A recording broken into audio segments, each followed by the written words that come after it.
Big Papa Pump hasn't said anything about your release from the WWE. I don't know if it was released or the end of your contract happened and you guys didn't come to terms. What happened actually? It was, I really didn't want to be there anymore, and it was one of the situations. It was just horrible, man. The TV was horrible. And it's even worse now. You can't even watch now, but it was. Dude, I remember when I was with my former co-host Sir Adam in Madison Square Garden when you debuted for the WWE. And it was a couple months after you were on our show last, and we were like really, hoping that it would be a huge debut. And the place went insane when you came out. The place went,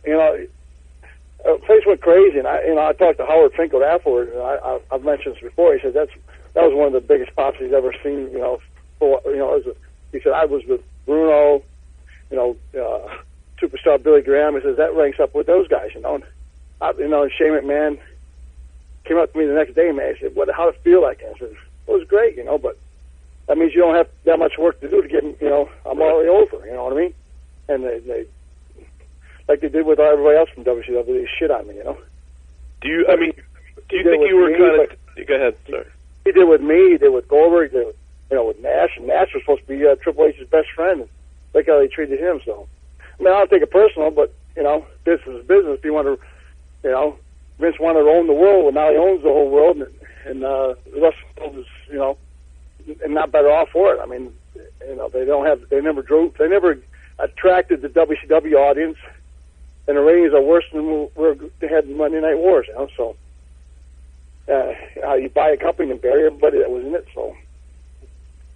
He made his own bed, Yeah. Do you think they purposely went out to bury the WCW mainstay stars just to prove a point? Was that why? Without a doubt. I actually went out, like after my Madison Square Garden debut, and maybe a week or so after that, one of the cameramen comes up to me. Brings me one of his newspaper article for one of his local newspaper. He had an article, saying, "Hope WWE doesn't bury me the same way he has, the first guys that came through there, and like says, I hope it don't happen to you." I said, "Well, we'll see, but it ended up being true, I just couldn't believe that they would take something that, like, you had the personality in WCW. That was almost on the cusp of becoming popular just by default, like almost as Steve Austin was in WWE. And I can't believe that he would have such a vengeance against WCW guys to not want to make money out of you. He kind of put his thumb on you by even putting you in a Triple H match right when you got there. Like, they didn't even make you wrestle anyone else. You were just in for the world title. And where do you go for there? My first match on TV was a pay-per-view. It's unbelievable. It was unbelievable. And, it was ridiculous. I wasn't even allowed to do my own interviews, They would have me, they would write out interviews for me, and they'd make me practice in the back. I said, "Man, I can't do this, This stuff is horrible, So they let me change it a little bit, but still, I wonder why they're not drawing any money. They're trying to make, characters when characters are supposed to make themselves, and they got no characters that even know what their gimmick's about, or believe what their gimmick is, or they're trying to make people, and it ain't working because they haven't worked. They haven't worked in front of a crowd. They're, taking guys out of OVW and trying to make them stars, and it's not going to happen. Right. What was it like to deal with Triple H when you first got there? Was he cool to deal with, or was he like a nightmare? No, he wouldn't have been a nightmare. Trust me. You know what I mean? Yeah. He's like Flair. They're nice to your face, but who knows what goes on behind closed doors?